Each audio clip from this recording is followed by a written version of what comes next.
Монгол улсын засгийн газар аюулгүй хамгаалагдсан айдасгүй орчин бүрдүүлэх амлалт үүргэн хэрхэм хэрэгжүүлж байна вэ?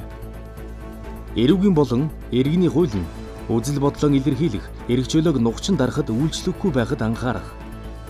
Авилгатай тэмцэх үндэсний хөтөлбөрт сэтгүүлчийн их сурвалжаанд нууцлах эрхийг хангах, шүгэлдэгчийн эрхийг хамгаалах тухай заасан залтыг дагаж мөрдөх. Нэгдсэн үндэсний байгууллагын хүний эрхийн хорооны дүгнэлт зөвлөмжийн хэрэгжилтийг эрчимжүүлэх механизм бий болгох цаг боллоо. Мэдээлэлтэй иргэн хүчирхэг. Club International Dove